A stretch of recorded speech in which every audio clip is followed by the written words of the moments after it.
Hi, this is Spiro with Newsbud. And I'm Sibel Edmonds with Newsbud in this Newsbud breaking news. Some very significant information has come to light regarding the Turkey coup attempt. A group of the Turkey coup plotters used an app called WhatsApp to communicate with each other throughout the coup. Now, Bellingcat has put together a very detailed, comprehensive report of the minute-by-minute events of the failed Turkey coup attempt.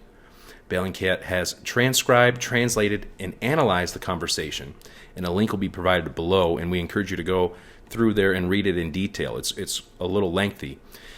Now, there's much significant information included in this massive expose, including the major who created this app. He named it Yurda Sul, meaning peace at home, peace in the world, where members shared the important updates on this app. However, the focus of this news presentation by Newsbud is the most important 3 regiments involved during the coup plot and implementation, based on the documented information gathered from these interpreted communications. Sibel? Well, Spiro, this is where the bombshell comes. As you know, I have been giving many interviews both before the coup attempt, but also during the coup attempt and afterwards, talking about this carrying the signature of CIA-Gulen in partnership with NATO as part of Operation Gladio.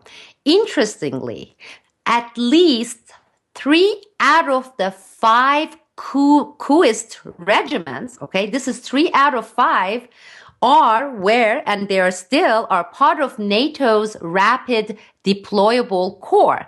So these people are part of NATO's. They were part of members of the NATO's own rapid deployable corps.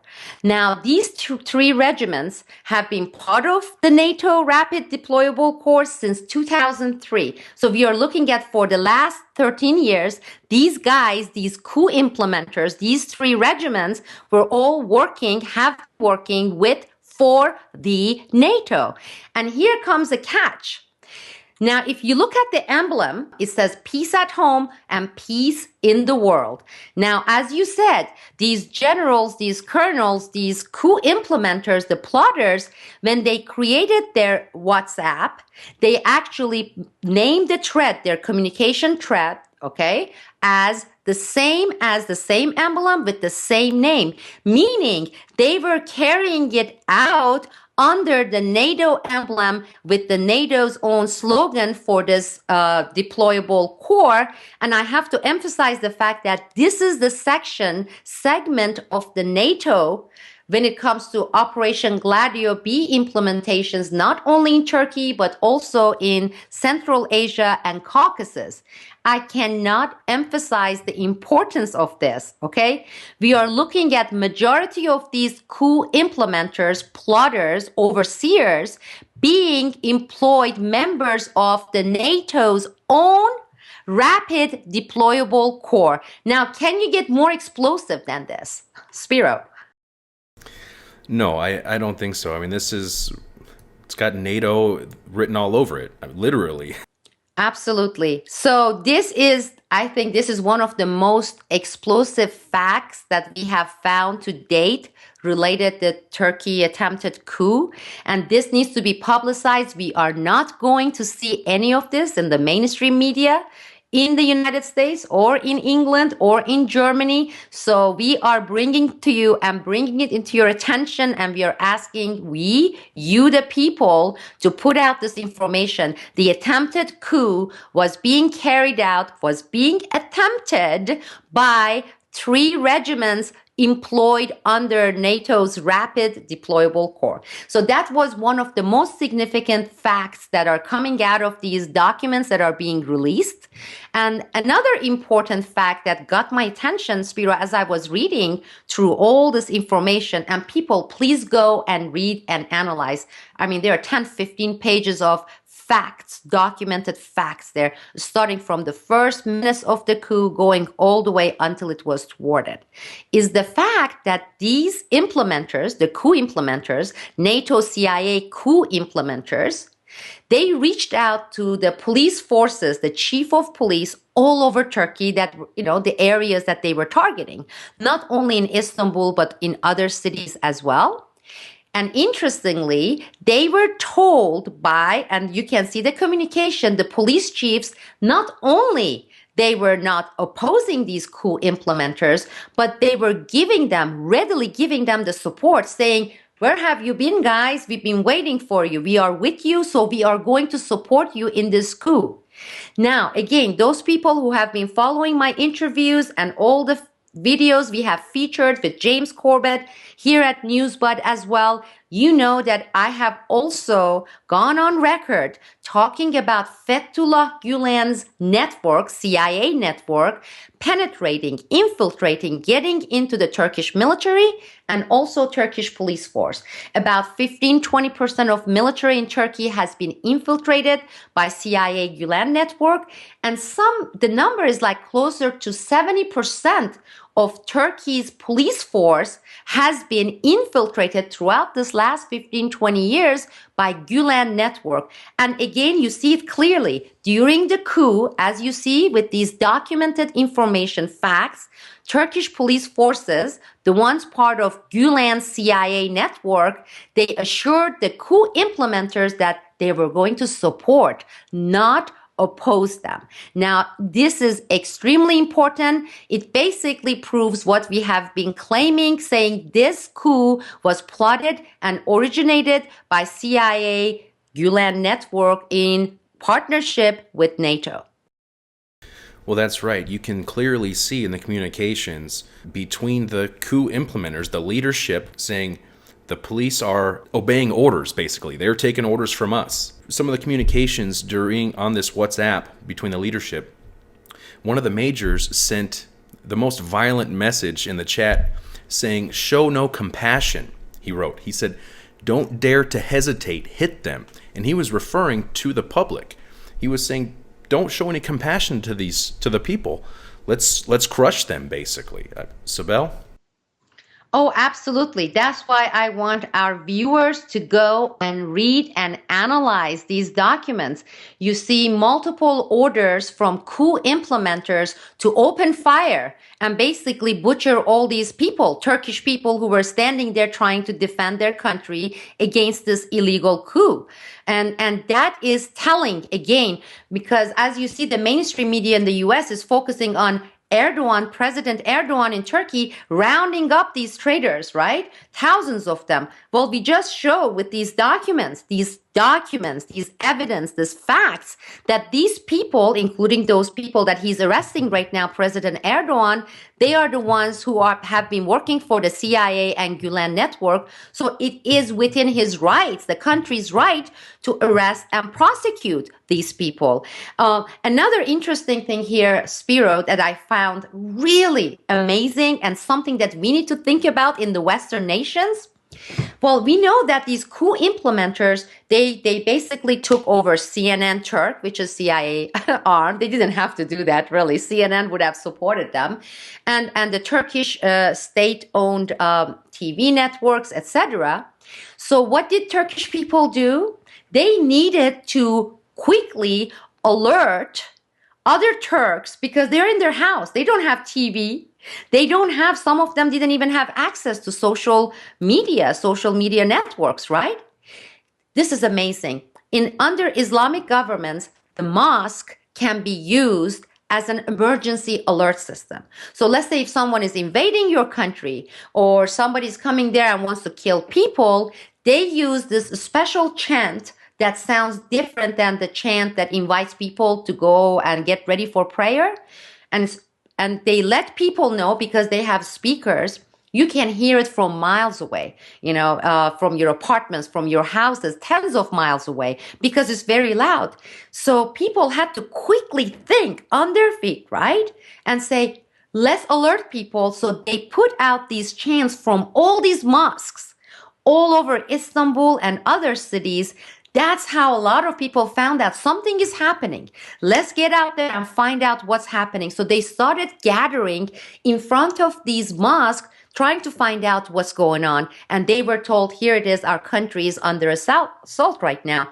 I can't think of an emergency system like that we have in this country. I mean, whatever we have, the special broadcast radio, well, it's owned and ruled by the government.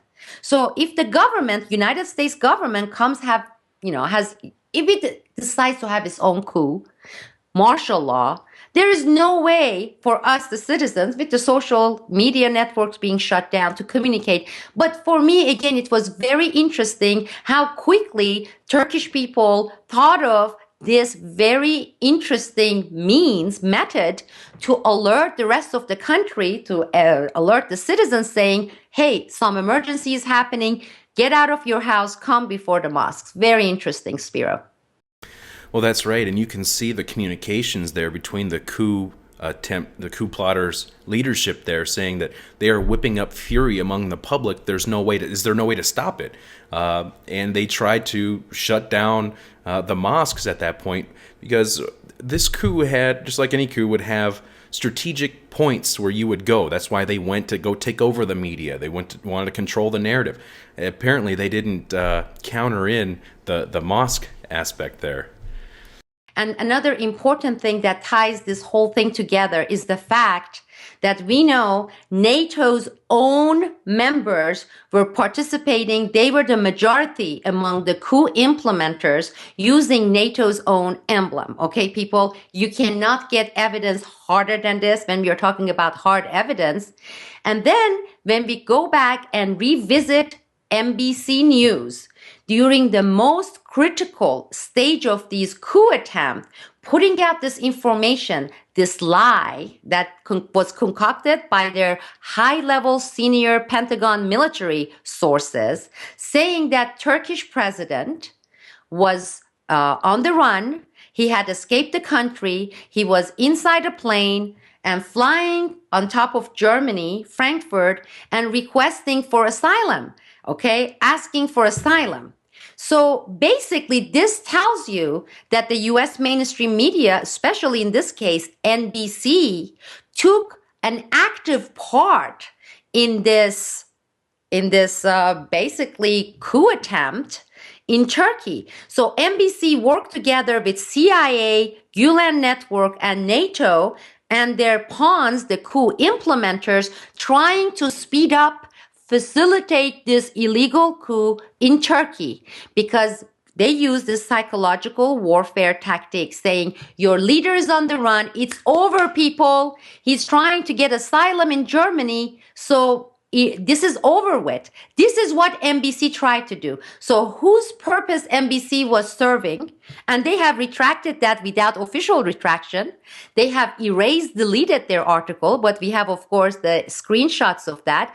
But NBC News was working with Gulen CIA network and NATO, trying to speed up, facilitate this illegal coup in Turkey by spreading psychological warfare tactic, this lie. So this is extremely important. This again comes together with the campaign that we at Newsbud have started, and so far we have had many of you joining this campaign. So this is again boils down to what are we going to do about it, because there's a lot we can do about it. We can sit down, shake our head, looking at all these facts and evidence and get disgusted and whine and moan, or you people join us, Newsbud, and let's make this public. Let's spread this information. Let's take action together. And until they issue retraction, official retraction, explain their partnership with NATO and the CIA in this lie campaign,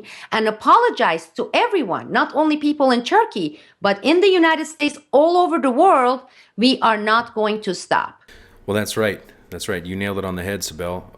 Their NBC's actions show premeditated involvement with malicious intent, basically. So, and an update for this Confront NBC campaign, Sibel. Tomorrow morning, U.S. time, okay, and this will be evening time in Turkey, we are going to start a Twitter bomb, okay? We want thousands of you. We want tens of thousands of you. So during the last 3 hours that they have NBC until 12 p.m. Pacific, 3 p.m. Eastern time, we are going to take over Twitter, demanding retraction, explanation, and apology from NBC News.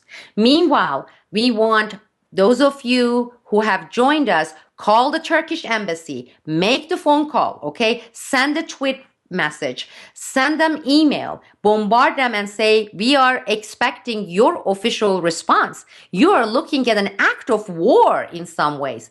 There are hundreds of people who have lost their lives during this illegal coup attempt. And NBC News has actively participated along with the CIA and NATO in putting out this false information as an active participant in an illegal coup. Okay?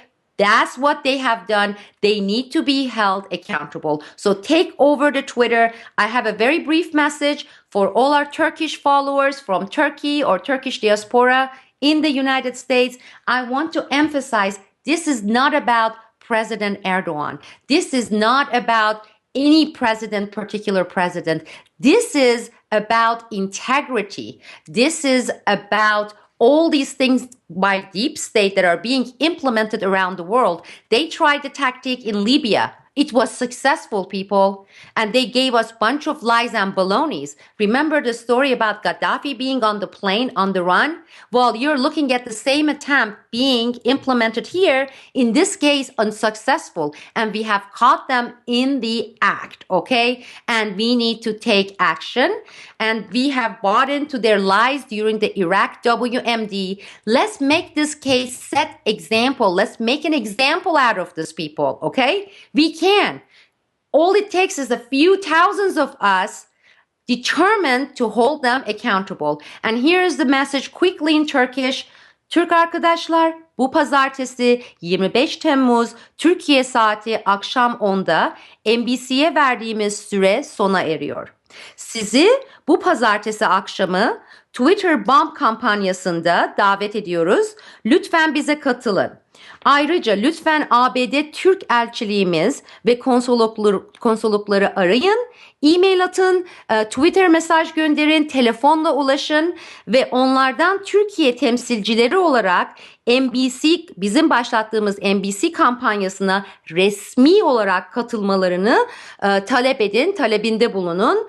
ABD medyası bu komployu Almanya veya İngiltere gibi ülkelere kullanmamıştır. Ancak İran, Mısır, Libya ve diğer 3. dünya ülkelerine uygulamakta. Gösterin ki Türkiye bir Mısır veya Libya değil ve olmayacak. Hep birlikte bunu başarabiliriz. Twitter bombamız var. Lütfen pazartesi akşamı geçin ekranların karşısına ve bizi destekleyin. Ayrıca eğer resmi yanıt almazsak, özür dilemezlerse, geri çekmezlerse Perşembe günü hepinizle birlikte sabah 9'da New York saatiyle sabah saat 9'da New York'ta NBC News binası önünde sizleri bekliyoruz. Sizin desteğinize ihtiyacımız var. Bizi yalnız bırakmayın. Çünkü bunu ancak hep birlikte başarabiliriz. And again, one last thing here. I'm asking everybody, every activist who has had enough with the US media, propaganda, psychological warfare, to say enough is enough by joining us during our Twitter bomb on Monday, starting at 7, 8 o'clock in the morning. And this is Pacific time. That will be a little bit later during the Eastern Standard Time. Don't leave us alone, okay? We are doing it and we want to do it together with you. This is our issue. This is our problem. This is what we have been putting up for way too long. It's time to end it. Thank you all.